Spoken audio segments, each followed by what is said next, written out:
ఈ ప్రసంగము చాలా ప్రాధాన్యత పాత్ర వహించింది. అందుకని ఆయన అంటాడు, లేవీయులను గురించి మాట్లాడతాడు. ఇక్కడ ఎవరిని గురించి మాట్లాడాడంటే లేవీయుడు, లేవీయులు.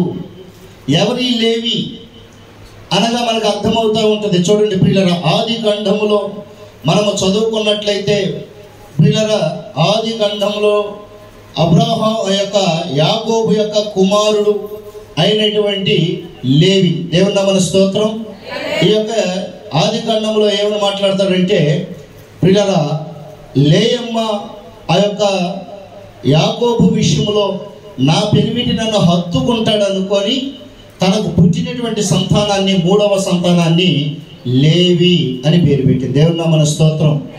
లేవి అనగా హత్తుకొనుట. లేవి అనగా అర్థం ఏమిటి? హత్తుకొనుట. ఈ రోజున చాలా మంది హత్తుకునేవారు ఉంటారు. ఒక పిల్లలో కన్నప్పుడు ఆ పిల్లగాడు ఇష్టమైతే ఒక ఏడుస్తూ ఉన్న పిల్లగాడిని గొప్పగా ఎత్తుకొని హత్తుకుంటాడు. ఆ హత్తుకొనుట ఎప్పుడైతే జరుగుతుందో ఆ మనుషుడు తనలో ఉన్న బాధ ఏమైపోతుంది? అయిపోతుంది. ఏడుపు కూడా ఆపివేస్తాడు. అందుకనే నా పెనిమిటి నన్ను హత్తుకుంటాడు, నన్ను ప్రేమిస్తాడనే ఉద్దేశం కలిగి అతనికి పెట్టినటువంటి పేరు లేవి. ఈ లేవి ఎవరు కుమారుడు అంటే చరిత్ర చెప్పుకుంటూ వస్తామన్నాను, జాగ్రత్తగా వినండి. ఈ లేవి యాకోబుకును లేయమ్మకు పుట్టినటువంటి కుమారుడు, మూడవ కుమారుడు లేవి. దేవుని నామమున స్తోత్రం. కాబట్టి పిల్లరా, ఈ లేవి యొక్క పుట్టుక దినాన్ని గురించి ఆయనకు ఒక గోత్రం కూడా ఇవ్వబడింది. మోషే కాలంలోకి వచ్చేసరికి లేవీలు ఏ పని చేయని వారిగా దేవుడు ఏర్పరచుకున్నటువంటి పనివారిగా ఏర్పాటు చేశాడు. దేవుని నామమున స్తోత్రం. కాబట్టి ఆయన ద్వితీయోపదేశ ఖండంలో ఆ లేవీల గురించి మాట్లాడుతూ అంటాడు, ఎవరు ఈ రోజులో ఉన్నటువంటి లేవీయుడు అంటే సేవకుడు అని అర్థం. మీరు రాసుకోవాలి అందరూ. లేవీయుడు అంటే ఇప్పుడు ఉన్నటువంటి వారు ఎవరు అంటే సేవకుడు. కాబట్టి ఇప్పుడు లేవి అనే పదము దగ్గర సేవకుడు అనేటువంటి మాటను తగిలించి ఇప్పుడు 12వ వచనాన్ని మనం చదివితే ఆ స్థలంలో రాయబడినటువంటి మాట ఏంటో తెలుసా? మీరు మీ కుమారులను, మీ కుమార్తెలను, మీ దాసులు, మీ పనికత్తెలు, మీలో పాలివారైన స్వాస్థ్యము పొందక మీ ఇండ్లలో ఉండు లేవీలు అంటే మీ ఇండ్లలో ఉండు సేవకులు. లేవీ దగ్గర ఏమని కలిపి చదవమన్నాను? సేవకులు. మీ ఇండ్లలో ఉండు సేవకులు మీ దేవుడైన యెహోవా సన్నిధిని సంతోషించవలెను. ఈ రోజున కుటుంబాలకు సంతోషం రావాలి అంటే ఇంట్లో ఎవరు ఉండాలని అర్థం? ఎవరు ఉండాలని అర్థం? ఎవరు ఉండాలని అర్థం? చెప్పండి గట్టిగా. మీరు గట్టిగా చెప్తే నేను తొందరగా ఆ యొక్క సబ్జెక్ట్లోకి వెళ్తా. మీరు సంతోషంగా ఉండాలి అంటే, మీ కుటుంబాలు ఆనందంగా ఉండాలంటే ఎవరు ఉండాలని అర్థం? ఎవరు ఉండాలి? ఎక్కడ ఉండాలి? మీ ఇంట ఉండాలి. అయ్యా మేము అద్దెళ్లలో ఉంటున్నాం, లేక మా కుమారులు కుమార్తెలు పనివారుగా ఉన్నారు. మీకు ఉండాలి. బాగా వినాలి. మీకు ఉండాలి. రెండవది మీ కుమారుడికి ఉండాలి, మీ కుమార్తెకు ఉండాలి. మూడవది మీ దాసులు, మీ ఇంటిలో పనిచేసే వారికి ఉండాలి. ఎందుకు ఉండాలి అంటే వీరికి స్వాస్థ్యం ఉండదు. ఎవరికి స్వాస్థ్యం ఉండదు? లేవి అనేటువంటి సేవకుడికి స్వాస్థ్యాలు ఉండవు, భూభాగాలు ఉండవు. లేవీలను దేవుడు ప్రత్యేకించాడు. వారు జీవనోధారం ఏంటి తెలుసా?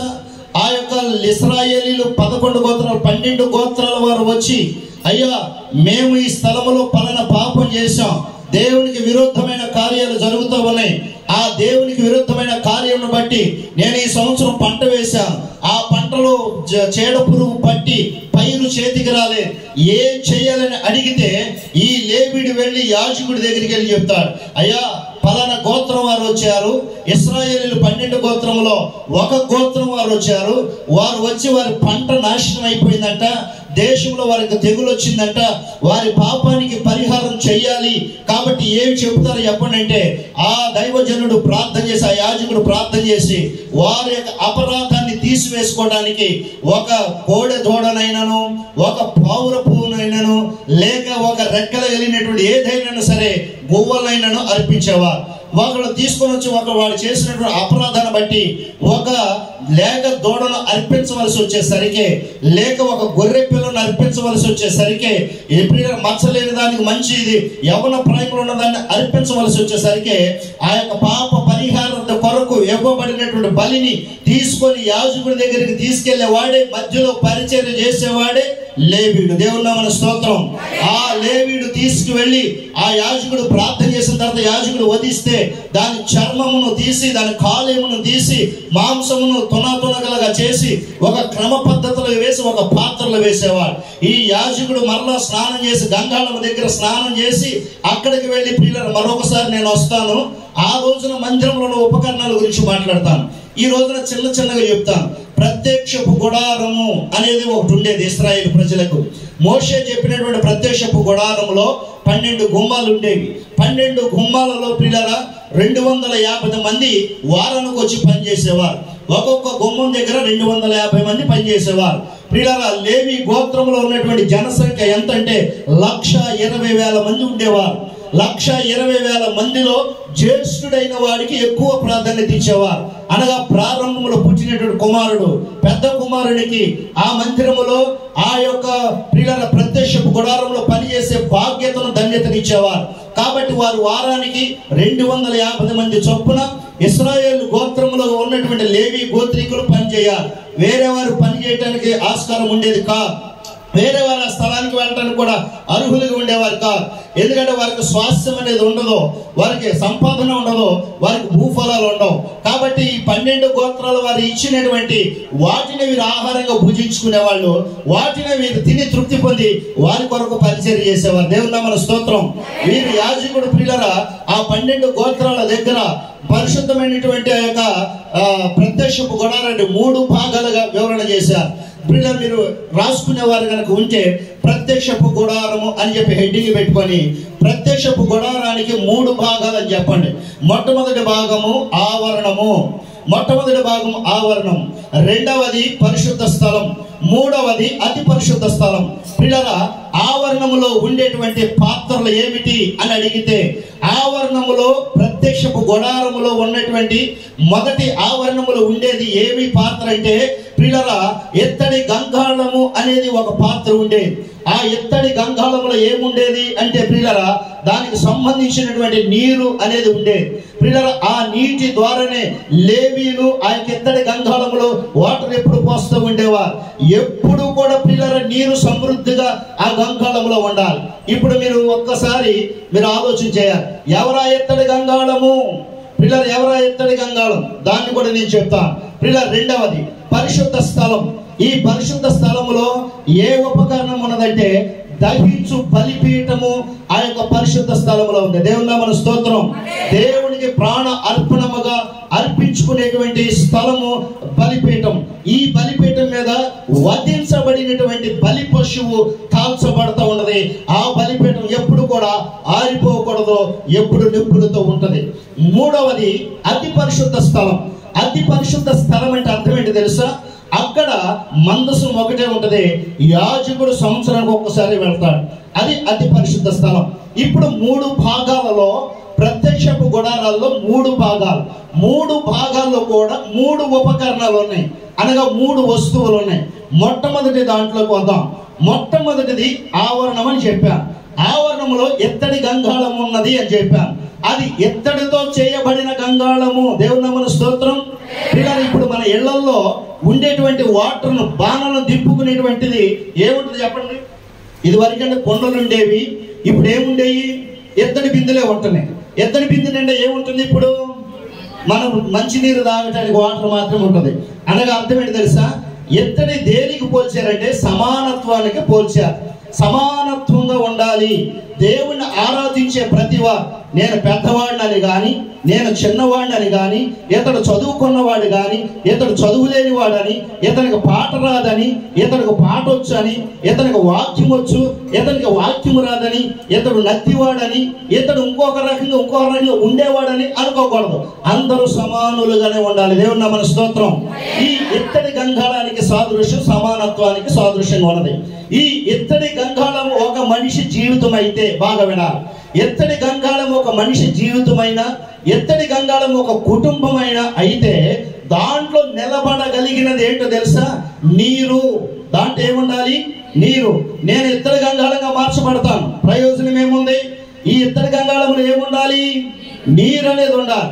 ఈ నీటిని గురించి మాట్లాడతాడు. నీరు అనగా దేవుని వాక్యము అని అర్థం. నీరు అనగా ఎత్తడి గంగాళంలో ఉన్న నీరు అనగా, ఎత్తడి గంగాళంలో ఉన్న నీరు అనగా దేవుని వాక్యం. ఎఫెసీ రాసిన పత్రిక 5వ అధ్యాయం 25 నుండి కొన్ని వచనాలు. ప్రియులారా, అదే రీతిగా యోహాను సువార్త ప్రియులారా 4వ అధ్యాయంలో సమరయ స్త్రీని గురించి ప్రభువు వారు మాట్లాడతారు. ప్రియులారా, యోహాను సువార్త 8వ అధ్యాయం 37వ వచనం మరలా చెప్తాను వినండి. ప్రియులారా, మొట్టమొదటిగా ఎఫెసీ రాసిన పత్రిక 5వ అధ్యాయం 25వ వచనం, అది కళంకమైనను ముడతైనను అట్టిది మరి ఏదైనను లేక పరిశుద్ధమైనది గాను నిర్దోషమైనది గాను వాక్యముతో ఉదక స్నానము చేయించి నిలబెట్టాను. దేవుని నామమున స్తోత్రం. అనగా దేవుని యొక్క వాక్యం. ఎత్తడి గంగాళంలో ఏముండాలో తెలుసా? వాక్యం ఉండాలి. నీ కుటుంబం ఎత్తడి గంగాళం అయితే నీ యొక్క కుటుంబంలో ఏముండాలో తెలుసా? దేవుని వాక్యం ఉండాలి. దేవుని వాక్యం ఉండాలి. వాక్యము లేని ప్రజలు, వాక్యము లేని జనులు, వాక్యము లేని పట్టణం నాశనం అయిపోతుందని వాక్యం సెలవిస్తా. అందుకే యోహాను సువార్త మొట్టమొదటి అధ్యాయం 1వ వచనంలో వాక్యం ఏముంటుందో తెలుసా? ఆది యందు వాక్యం ఉండెను, వాక్యము దేవుని యొద్ద ఉండెను, వాక్యము దేవుడై ఉండెను, ఆ వాక్యమే కృపా సత్య సంపన్నుడుగా మన మధ్యలో నివాసం చేసిన. చప్పట్లు కొట్టండి గట్టిగా అందరూ. ప్రియులారా, ఆ వాక్యము నీలో ఉండా. వాక్యమా నీవు ఒక మనిషిని ఎక్కడికి నడిపిస్తావంటే కృపా సత్య సంపూర్ణుడిగా చేసి పరలోక రాజ్యానికి తీసుకొని వెళతానంటది ఆ వాక్యం. దేవుని నామమున స్తోత్రం. అందుకే యోహాను సువార్త 4వ అధ్యాయంలో సమరయ స్త్రీ గురించి చెప్తాడు. అయ్యా, మీరిచ్చు నీళ్లు తాగితే మరలా దప్పికొంటారు, కానీ నేను ఇచ్చు నీళ్లు తాగితే ఎన్నడూ దప్పికొనడు. ఈ నీరు కోసం ఇక్కడికి రాకుండా నిమిత్తం నీవు నాకు నీరు ఇవ్వండి అని సమరయ స్త్రీ అడిగా. దేవుని నామమున స్తోత్రం. అది యాకోబు బావి అని చెప్పబడ్డా. అంటే దాని అర్థం ఏంటి తెలుసా? యాకోబు అనగా మోసగాడు అని అర్థం. మోసకరమైన బ్రతుకుల నుంచి బయటికి వచ్చిన వారి మీదే దేవుని యొక్క వాక్యము ప్రియుల ప్రబలము అవుతుందని వాక్యం సెలవిస్తా. దేవుని నామమున స్తోత్రం. రెండవది ప్రియుల యోహాను సువార్తలోనే 8వ అధ్యాయం 37వ వచనములో అంచె దిన మహా పండుగ దినమందు యేసు నిలబడి, ఓ దప్పికొన్న వారులారా రమ్ము, నీళ్లు నా యొద్దనున్నాయి అని ప్రభువు వారు చెప్పాడు. నా యందు ఎవడైతే విశ్వాసం ఉంచుతాడో వాని కడుపులో నుండి జీవ జల నదులు ఉబికి పారును. దేవుని నామమున స్తోత్రం. ఉందా వాక్యం? అది పిల్లలు ఉందా లేదా? ఉందమ్మా? చదవండి వాక్యం. ఎంత చెప్తున్నారు? 37 అమ్మా.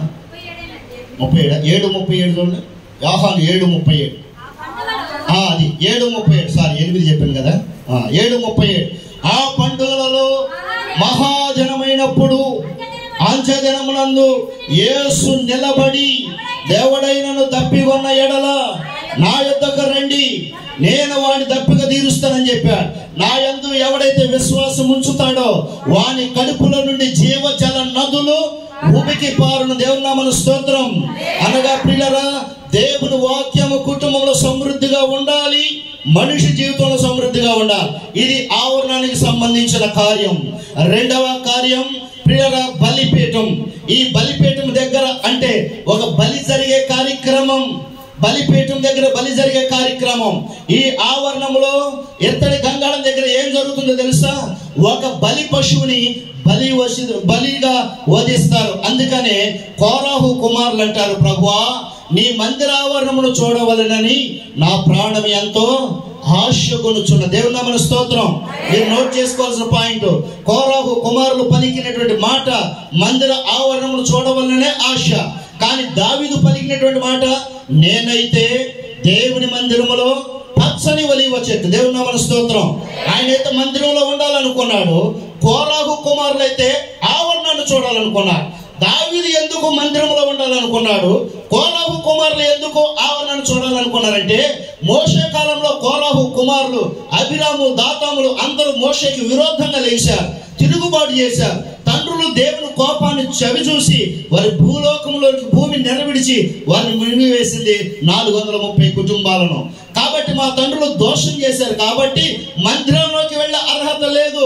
మా తండ్రులు చేసిన పాపాన్ని బట్టి మేము దోషులుగా నిలబడ్డాం కాబట్టి ప్రభువా, నీ యొక్క ఆవరణం అనే బలిపీఠం దగ్గర వధించేటువంటి గైతల గంగల దగ్గర బలి పశువుగా మేమైతే ఆ ఆవరణమును చూడాలని ఆశ. దేవుని నామమున స్తోత్రం. నేను బలి పశువు అవటానికి నేను సిద్ధంగా ఉన్నానని కోలాహు కుమారుడు రచించుకున్న కీర్తన. కాబట్టి ప్రియులారా, ప్రతి మనుషుడు మొట్టమొదటిగా ఆవరణం దగ్గర ఎత్తడి గంగాళం దగ్గర బలి పశువు అవ్వాల్సిందే. ఈ బలి పశువు అయినటువంటి మాంసమును తీసుకొని వెళ్ళి ప్రియులారా, యాజకుడు రాత్రంతా ఈ బలిపీఠం మీద కూర్చొని దాన్ని రగల్చాల్సిందే, బూడిద చేయాల్సిందే. దేవుని నామమున స్తోత్రం. కాబట్టి దావీదు అంటాడు, ఎర్రగా నీ పాపములు ఎర్రగా ఉన్నాయా, కెంపు వలె తెల్లగా చేయబడుతుంది అంటాడు. దావీదు కీర్తనలో మనం చదువుకున్నట్లయితే ఆ మాట మాట్లాడతాడు. కాబట్టి పాపము చేత మనము ఎన్నిసార్లు ఎన్ని రకాలుగా మాట్లాడినా ఈ యొక్క ప్రార్థన అనే బలిపీఠానికి నిర్వచనం ప్రార్థన. దేవుని నామమున స్తోత్రం. ఎత్తడి గంగాళములో వాటర్ అంటే నీరంటే వాక్యం అని చెప్పా. ఈ బలిపీఠము అంటే ప్రార్థన. ఏ మనుషులైతే ప్రార్థన అయితే ఉంటుందో, ఏ కుటుంబంలో ప్రార్థన అనుభవం ఉంటుందో, ఏ వ్యక్తి అయితే విశ్వాసం కలిగి దైవజనుడు చెప్పినట్లుగా ఓ ఉపవాస కూడికల్లో, ఆశీర్వాద కూడికల్లో పాల్గొనే దేవానైన పాపిని నా కుటుంబాన్ని మార్చు, నా పాపాన్ని తీసివేయి, కాల్చబడి పరిశుద్ధుడిగా చేర్చు ప్రభువా అని ఏ మనుషుడైతే ప్రార్థన చేస్తాడో ఆ మనుషుడు బలిపీఠం మీద ఉన్న బలి పశువు. చప్పట్లు కొట్టండి గట్టిగా అందరం. అదే నిర్వచనం యెషయా గ్రంథం 6వ అధ్యాయం ప్రియులారా, మొదటి 2, 3, 4 వచనాలు. అత్యున్నతమైన సింహాసనం మీద ప్రభువు ఆసీనుడవుట నేను చూచితిని, అతనికి అంచులు దేవాలయము మీదకి దిగినట్లుగా యెహోవా పరిశుద్ధుడు పరిశుద్ధుడు పరిశుద్ధుడని ప్రతిగానాలు చేస్తున్నాడని వాక్యం సెలవిస్తా. అయితే అక్కడ యెషయా ప్రవక్త అంటున్నాడు, అయ్యో నేను నశించి తిని, నా ప్రభువుని నేను కనులారా చూచి తిని, నేను అపవిత్రమైన పెదాలు కలిగిన వాడను అని అక్కడ యెషయా మాట్లాడితే వెంటనే ఏం జరిగింది తెలుసా? అప్పుడు ఒక దేవదూత, కెరూబుల్లో ఉన్నటువంటి ఒక దేవదూత ఆ స్థలానికి వచ్చారు. అక్కడికి వచ్చి బలిపీఠం మీద ఉన్న నుప్పు కొరని ఒక కర్రతో పట్టుకొని వచ్చి యెషయా పెదాలకు తగిలించింది కనుక ఆయన అంటున్న మాట తెలుసా? ఇది నీ పెదవులకు తగిలిన గనుక నీ పాపమునకును నీ దోషమునకును ప్రాయశ్చిత్తము. ఆయన చప్పట్లు కొట్టండి గట్టిగా అందరూ. అక్కడ ఆయన ఒప్పుకున్నాడు, అయ్యో ప్రభువా, అపవిత్రమైన ప్రజల మధ్య నేను నివాసం చేశానని తన బలిపీఠం దగ్గరకు వచ్చి తన పాపాన్ని ఒప్పుకున్నాడు ఆయన. అందుకే యేసు ప్రభుల వారు ఉదాహరణగా చెప్పేటప్పుడు ఒక సుంకరి ప్రార్థన చేయడానికి దేవాలయానికి వెళ్ళాడు, ఒక పరిసయ్యుడు ప్రార్థన చేయడానికి దేవాలయానికి వెళ్ళాడు. వారిద్దరూ ప్రార్థన చేస్తూ ఉన్నారు. పరిసయ్యుడు యొక్క ప్రార్థన ముందు చెప్పాడు, సుంకరుల యొక్క ప్రార్థన చెప్పలే. పరిసయ్యుడు ప్రార్థన ఏమని చెప్పాడు తెలుసా? ప్రభువా, నేను వారానికి 3 దినాలు ఉపవాసం ఉంటున్నాను.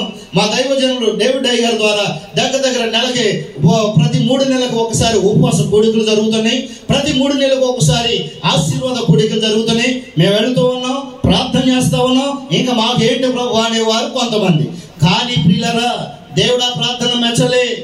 దేవుడు అది ఆచారంగా వచ్చిందని దేవుడు అనుకున్నాడు. వాడు ఆచారాన్ని బట్టి వారు చేస్తా ఉన్నారు. ప్రియులారా, దైవజనుడు దేని ద్వారా అయితే ప్రార్థనలు పెడుతూ ఉన్నారో, తల్లి గారు దేని ద్వారా అయితే సంఘాన్ని ప్రోత్సహిస్తూ ఉందో, దానిలో ఉన్నటువంటి వేదనను, తనలో ఉన్నటువంటి బాధను అర్థం చేసుకొని ఇది ఉపవాస కూడికలు కదా, ఉపవాస కూడికలు దైవజనులు పెట్టడానికి కొద్దిగా ఖర్చు అవుతుంది. ఆ ఖర్చుకు తగ్గటువంటి ప్రతిఫలం వారు ఏమి అనుభవిస్తున్నారు, ఏది ఎదురు చూస్తా ఉన్నా?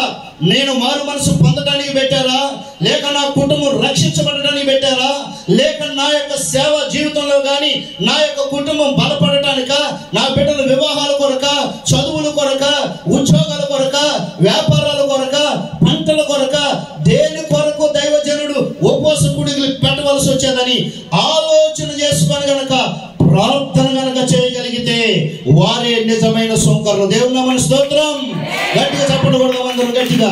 ఈ రోజున సుంకరి ప్రార్థన అవసరం. దేవాలయం బయట నిలబడ్డా ఈ రోజున ఈ స్థలానికి రావడానికి చాలా మందికి స్థలము సరిపోలే. యేసు ప్రభుల వారికే స్థలం స్థలము సరిపోలేదు. అయ్యా కొద్దిగా స్థలం ఇవ్వండి అన్నాడు ప్రభువువా. ఈ చిన్న మందిరం రాబో దినాల్లో మహామందిరంగా మార్చబడును గాక. మహామందిరముగా మార్చబడటానికి దేవుడు మీ కుటుంబాన్ని దీవించబడును గాక. ఆ దీవెన చేత మందిరపు నిధి నింపబడును గాక. కాబట్టి ప్రియులారా, ఆ శంకరు వెళ్ళి ప్రియులారా బయట నిలబడి ప్రార్థన చేస్తున్నాడు. ఆయన చేసిన ప్రార్థన ఏంటి తెలుసా?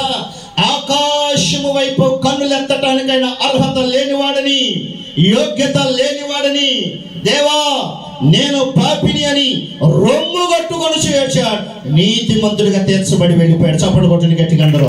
ఈ రోజు ఈ ఉపవాస కూడికల్లో, ఈ నెలలో జరిగే ఉపవాస కూడికలలో నీవు నీతిమంతుడిగా మార్చబడి బయటికి వెళ్ళటమే దైవజనులకు నీవిచ్చే ప్రియుల అతి ఉత్సాహమైనటువంటి, అతి ప్రాముఖ్యమైనటువంటి, విలువైనటువంటి కానుక. చప్పట్లు కొట్టండి గట్టిగా అందరూ. నీ ప్రార్థనను బట్టి ఈ బలిపీఠం కాల్చబడాలి. ఈ బలిపీఠం మీద నొప్పులు రగులుతూ ఉండాలి. నీ ప్రార్థన జీవితం ఎప్పుడు రగులుతూ ఉండాలి. మూడవది అతి పరిశుద్ధ స్థలం, అది నిబంధన మందసం. దాని గురించి చెప్పాలి అంటే ఇప్పుడు టైం లేదు కాబట్టి చెప్పను, అది సబ్జెక్ట్ కాదు కాబట్టి.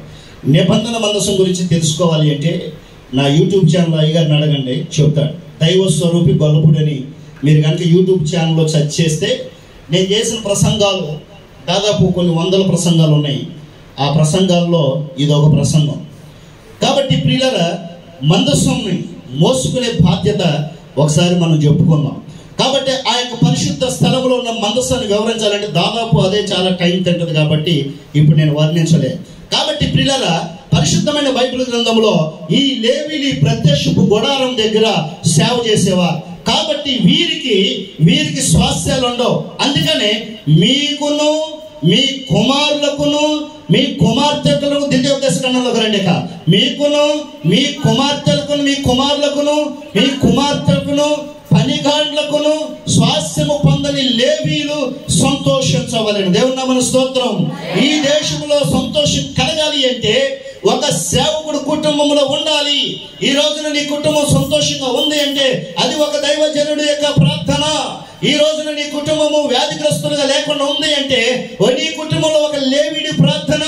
స్వాస్థ్యము పొందని వాడైనటువంటి లేవి ఏమి ఆశించకుండానే, ఏమి మీ దగ్గర నుంచి ప్రేరణ పొందుకోకుండానే మీ గురించి అనుదినము ప్రార్థన చేసి చేసి కాలయాపన కీర్తి చేసినటువంటి దైవజనులుగా, అదే రీతిగా వారి తల్లిగారు ప్రియులారా డేవిడ్ గారు, వారి కుమారుడైన డేవిడ్ గారు, వారి తల్లి గారు సంఘానికి పెద్దగా ఉండి తల్లిగా ఉండి ఇద్దరి మధ్య కొనసాగుతున్నటువంటి యొక్క సంఘం ప్రియుల దినదినాభివృద్ధి పొందాలన్న ఆశతోనే స్వాస్థ్యాలు పొందకుండా, ఏమీ ప్రియులను ఆశించకుండా, అర్హతలు చూడకుండా, యోగ్యతను చూడకుండా మీ కొరకు ఇలాంటి ప్రార్థనలు పెడుతూ ఉన్నారు. చప్పట్లు కొట్టండి గట్టిగా అందరూ.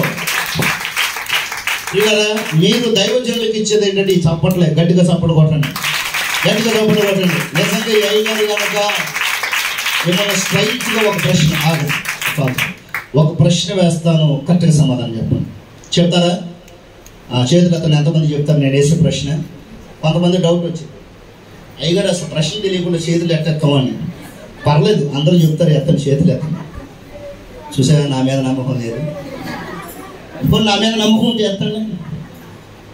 ఇట్టగా మీకు ఎంతమందికి డబ్బులు కావాలి? అప్పులు బాధలో ఉన్న వాళ్ళందరూ డబ్బులు ఇప్పుడు నేను సూట్ కేసు ఇక్కడ పెట్టి అప్పులు ఉన్న వాళ్ళందరూ 2 చేతులు ఎత్తనండి. అట్ట ఎత్తుతారు. అది అమ్మాయి ఎత్తిందండి. దేవుని నామమున స్తోత్రం. మీ అప్పులు కూడా దేవుడు తీర్చును గాక, మీరు అభివృద్ధి పొందును గాక, దేవుడు మీ కుటుంబాన్ని ఆశీర్వాద నడిపించును గాక. నేను వేసే ప్రశ్న ఏంటంటే, దైవజనుడు ఇప్పుడు ఉపవాస కూడికలు పెడుతున్నాడా? పెట్టిన తర్వాత మీకు ఎంత ఆశీర్వదించబడ్డారు మీరు? ఇది నా ప్రశ్న. ఉపవాస కూడికలు పెట్టిన తర్వాత మీ కుటుంబ పరిస్థితులు మారలేదా? ఒకళ్ళే చెప్తున్నారు సమాధానం. ఎంతమంది చెప్తున్నారు?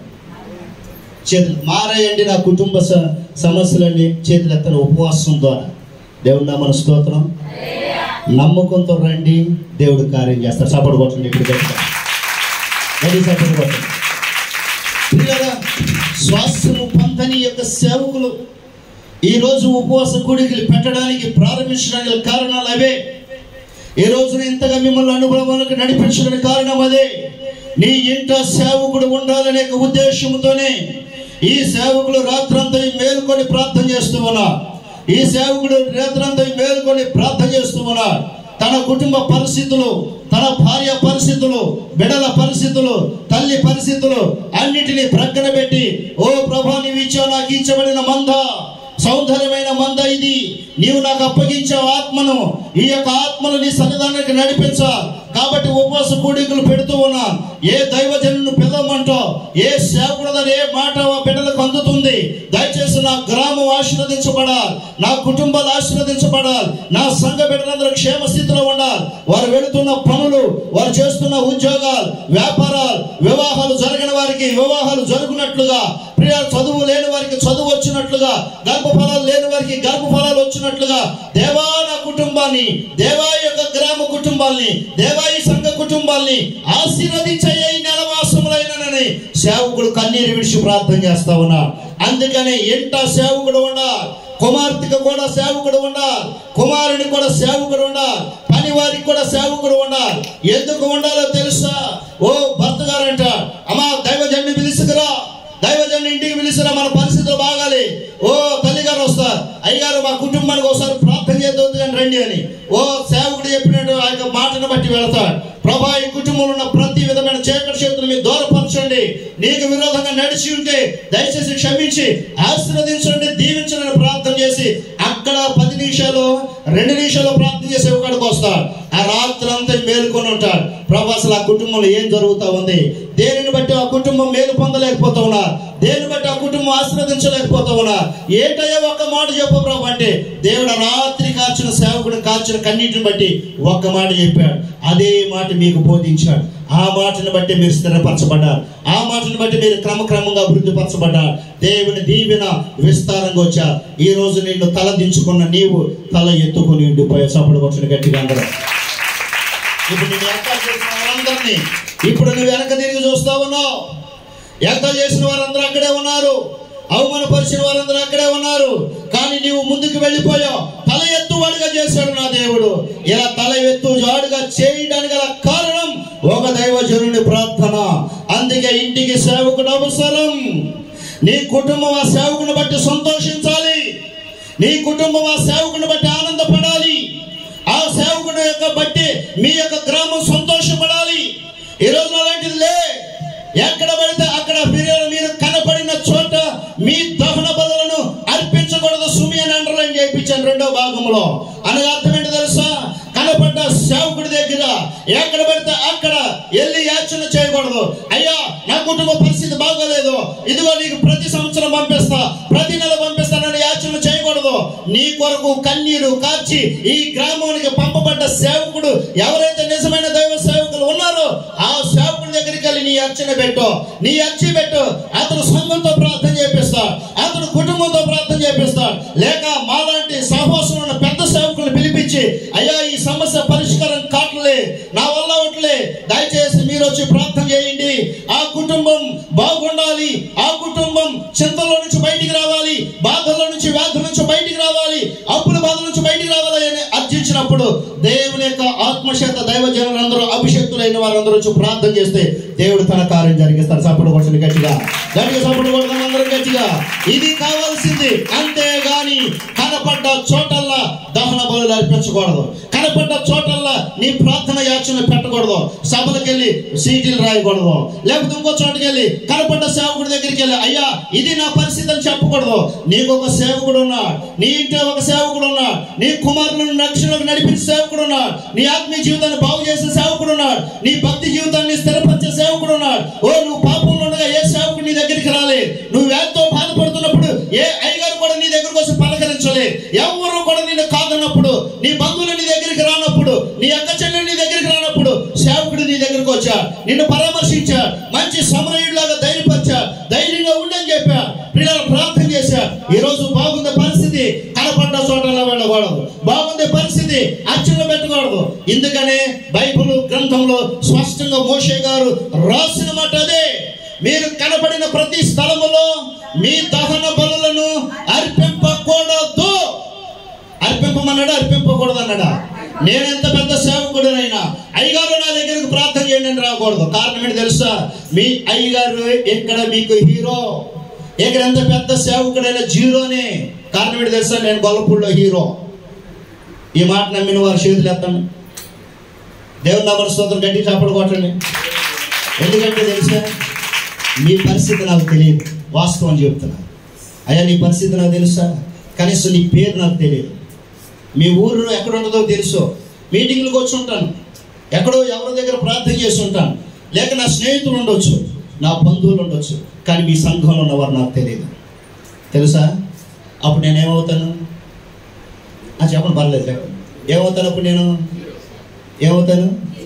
మీ అందరి గురించి నాకు తెలుసు, మీ పరిస్థితుల గురించి తెలుసు, మీ ఆలోచన తెలుసు, మీ ఉద్యోగాలు తెలుసు, మీ వ్యాపారాలు తెలుసు, మీ ఇల్లు తెలుసు, మీ పరిస్థితులన్నీ నాకు తెలుసు. అప్పుడు నేనేమవుతాను?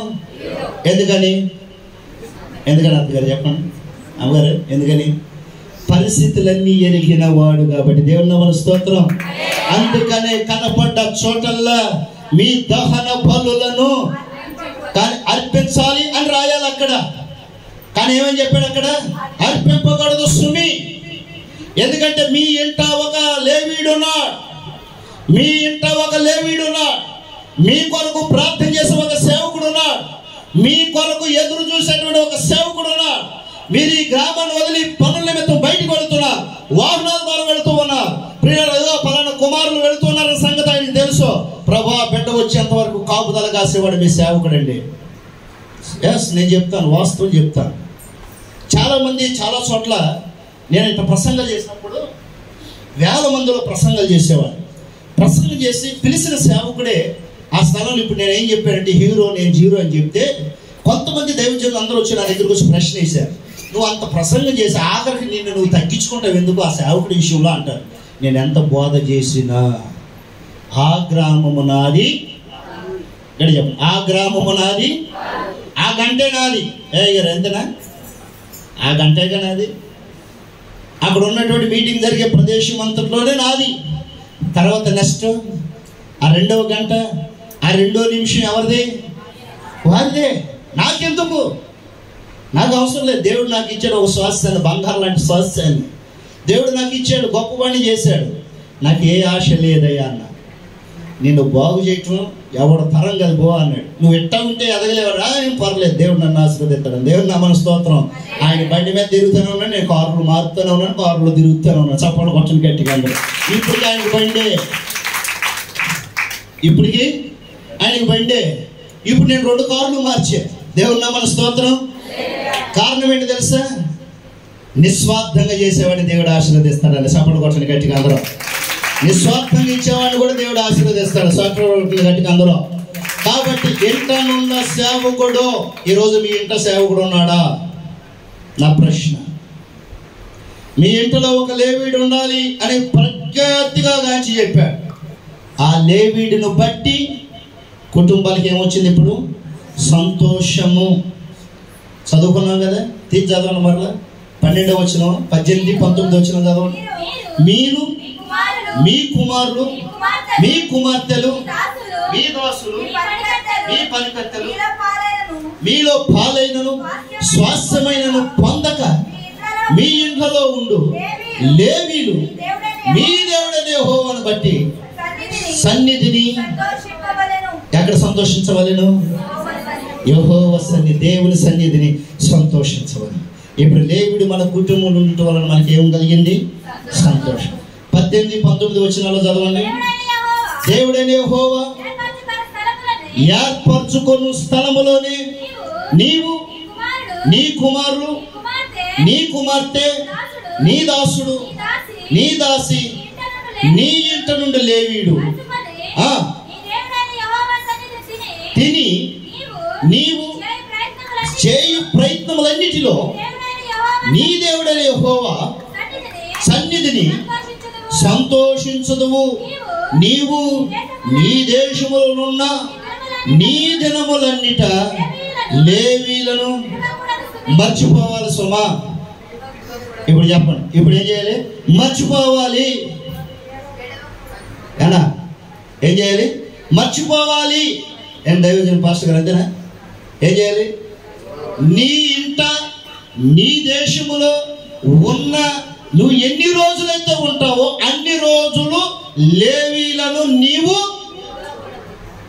మర్చిపోవాలి, ఇడిచిపెట్టాలి. చెప్పండి, ఇడిచిపెడదామా మర్చిపోదామా? ఇడిచిపెడితే ఏం జరుగుతుంది? ఇవన్నిటికి రివర్స్. అంటే ఆశీర్వాదానికి దానికి రివర్స్లో ఏ పదం ఉంటుంది? వ్యతిరేక పదం శాపం. అంతేనా?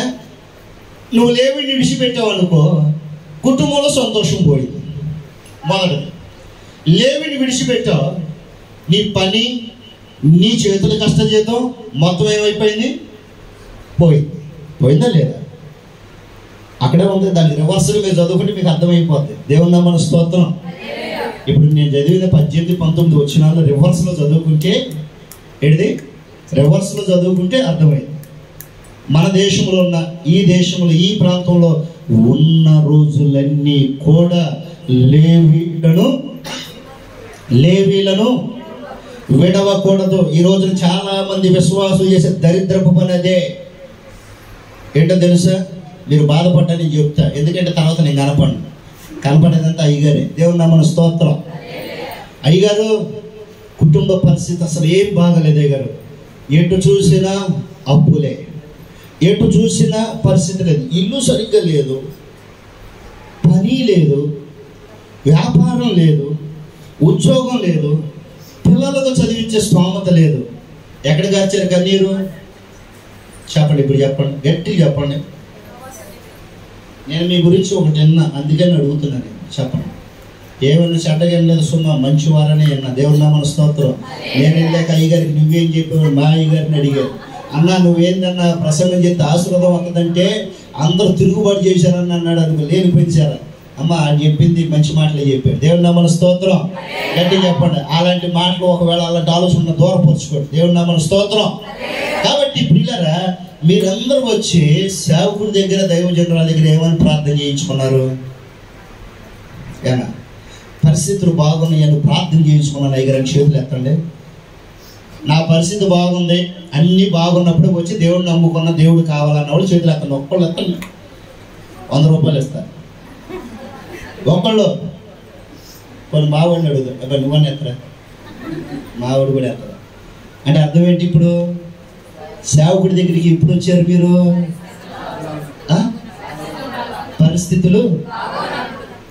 పరిస్థితులన్నీ చేజారిపోయిన, ఎంతగానో శ్రమపడిన ఫలితము లేకున్నా. పాడండి, నాకు రాదా పాట, అందుకే నేను దేవత నేతలు ఒకళ్ళు అనుకుంటారంటే మంచిగా పాడండి. ఆమేన్.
దేవుని నామానికి స్తోత్రం. ఇంకొకటి దేవుని నామానికి స్తోత్రం. ఎప్పుడు వచ్చాం మనం అందరం? చెప్పండి, ఎప్పుడు వచ్చాం? పరిస్థితులన్నీ చేజారిపోయి మునిగిపోయి, ఇదిగో ఇక్కడ కనపడింది చూసావా? ఏంటిది? చివరి కొన. ఏ కొన? చివరి కొనలో ఉన్నప్పుడు అయ్యగారి దగ్గరకు వచ్చి ఎంత దీనంగా కూర్చుంటాం తెలుసా?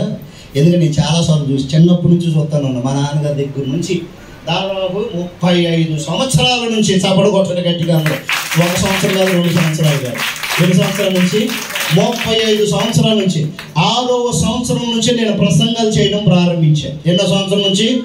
6వ సంవత్సరం నుంచి. అంటే కొన్ని లక్షల ప్రసంగాలు. ఇప్పటికి నా వయసు 38 సంవత్సరాలు. ఎన్ని లక్షల ప్రసంగాలు చేసి ఉంటానో గుర్తు తెచ్చుకోండి. వచ్చి గోసడి వేసారి పోతే కనికరపడి ఉపవాసాలుండి కన్నీరు గార్చి సుఖం ఎరగక, నిద్ర ఎరగక, ఆకలి దప్పులు ఎరగక, తన కుటుంబ బలహీనతలు కూడా పక్కన పెట్టి ఎన్నో కుటుంబ పరిస్థితులు లేవనెత్తినప్పటికీ కూడా కొంతకాల పరిస్థితులు, సేవకుని యొక్క కుటుంబాల్లో పరిస్థితులు తారుమారైపోయినప్పటికీ కూడా, మరణాలు వెంటాడినప్పుడు కూడా, దేవా ఫలానా బిడ్డ విషయంలో, కుటుంబ విషయంలో ఒక్క మాట సెలవి ప్రభువా, నేను బ్రతికేదను. చప్పడు కొట్టిన గట్టిగా సేవకుడు కన్నీరు కాచి ప్రార్థన చేశాడు. ఆ ప్రార్థన వలన నిదానంగా చిన్న వ్యాపారాన్ని పెట్టాడు. ఆ వ్యాపారమే కలిసి వచ్చింది. నీకు వచ్చే మాట ఏంటో తెలుసా? ప్రార్థన చేస్తే కాదు వచ్చే మాట. ఏమొచ్చింది? వ్యాపారం పెట్టాను, ఏమొచ్చింది? కలిసి వచ్చింది. కుమారుడు పుట్టాడు. ఏంటి కలిసి వచ్చేది? కుమార్తె పుట్టింది. ఇదివరకు పుట్టింది కదా, మరి కలిసి రాలేదే. నువ్వు గోసాడి మునిగిపోయి చూసావా? సేవకుడి దగ్గర కూర్చొని ఏడ్చావు కదా. ఆ దైవజనురాలు ప్రార్థన విని దేవుడు నేను కలిసి వచ్చినట్లుగా ఆశీర్వదించాడు. కొట్టండి దాపండి అందరూ గట్టిగా. ఇప్పుడు తల దించుకుని వెళ్ళే నీవు తల ఎత్తువాడిగా చేశాడు. ఆమేన్. ఎడదే తల దించుకున్న నీవు తల ఎత్తుకున్నవాడిగా చేయటానికి గల కారకుడు, మూల పురుషుడు ఎవరు అంటే, నీ ఇంట ఉన్న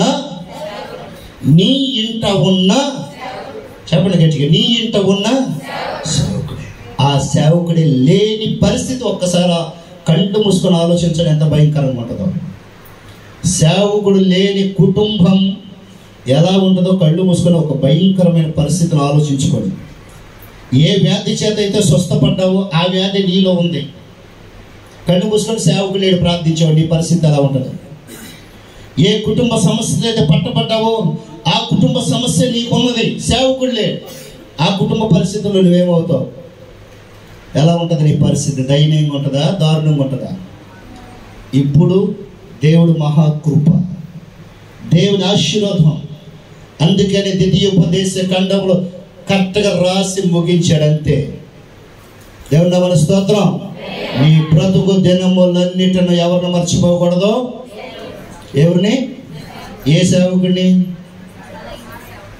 సేవకుడిని బోధించానన్నా? సభలకు వచ్చే అయ్యగారులా, పెద్ద పెద్ద టీవీల్లో కనపడే అయ్యగారులా, లక్షల మంది ఉన్న సంఘాల్లో ఉన్న స్వస్థత వరాలు కలిగిన వాళ్ళ, ప్రవశించేవారిన, ఎవరిని?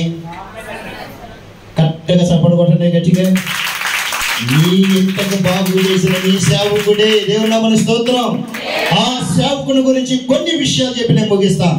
పిల్లల ద్వితీయోపదేశ ఖండంలోనే దయచేసి సంఖ్యాకాండం 3వ అధ్యాయం 12వ వచనం. 3వ అధ్యాయం సంఖ్యాకాండం రాసుకున్నవారు రాసుకోండి. సంఖ్యాకాండం 3వ అధ్యాయం 12వ వచనం. ఇశ్రాయేలు నుండి లేవీయులు నా వశము చేసుకొని ఉన్నాను, ప్రతి తొలిచూలుది నాది గనుక లేవీలు నా వారై ఉన్నారు. ఇశ్రాయేలులో నుండి పిల్లల లేవీలను నా వశం చేసుకొని ఉన్నాను.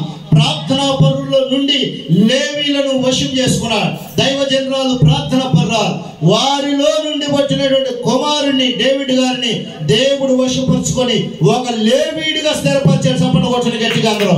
ఇప్పుడు ఈ యొక్క సేవకుడు ఎవరి వశమై ఉన్నాడో తెలుసా? తల్లి గారి వశమై కాదు, భార్య వశమై కాదు, బంధువుల వశమై కాదు, దేవుని వశంలో ఉన్నాడు. ఆ దేవుని వశంలో ఉన్న సేవకుడు ఒక మాట చెప్తే మీరు భయపడి లోబడి ప్రార్థన చేసుకుంటే మీకన్నా ధన్యులు ఉండరు, మీకన్నా ఆశీర్వాదకర్తలు ఉండరు. సంపన్న కొట్టిన గట్టిగా అందరూ. అందుకని లేవీను తొలిచూలుగా పుట్టినది నాది అనగా దాని అర్థం ఏంటి తెలుసా? పిల్లల దేవునికి ప్రతి పురుషుల్లో నుండి ప్రతి కుటుంబంలో నుండి జ్యేష్ఠులను దేవుడు ఎక్కువగా పట్టుకుంటాడు. తల్లులైనటువంటి వారు ఏమంటారు తెలుసా? అయ్యా నా పెద్ద కుమారుడు మారలేదు ప్రార్థన చేయంటారా, చిన్న కుమారుడు మారలేదు ప్రార్థన చేయంటారు? చెప్పండి గట్టిగా. నాకు వినపడలా, చెప్పాలి ఇప్పుడు చెప్పండి. పెద్ద కుమారుడు మారలేదు ప్రార్థన చేయండి అయ్యగారు అంటారా, చిన్న కుమారుడు మారలేదు ప్రార్థన చేయండి అంటారా? ఏంటి చెప్పండి అమ్మా మీరు. మా వాడు చెప్పొద్దు అన్నాడు ఏంటి? అన్నాడు గారు చెప్పండి. ఎవరు మారలేదని ప్రార్థన చేయాలి? ఎవరు మారలేదని? నా పెద్ద కుమారుడు మారలేదు. దేవుని నామమున స్తోత్రం. తొలిచూరుగా పుట్టినది నాది, ఈ లేవీలు నా వశమై ఉన్నారు. చప్పట్లు కొట్టండి గట్టిగా అందరూ. అనగా సేవ చేసే వారందరూ ఎవరి వశంలో ఉన్నారో తెలుసా? దేవుని వశంలో. దేవుని నామమున స్తోత్రం. ఆ సేవకుని మాట వినే వారందరూ కూడా ఆశీర్వదించబడతారు. రెండవదిగా ప్రియులారా, లేవియ కాండంలో ద్వితీయోపదేశ కాండంలో ఇక్కడే ద్వితీయోపదేశ కాండం 31వ అధ్యాయం 25వ వచనం. 31వ అధ్యాయం 25వ వచనం. మోషే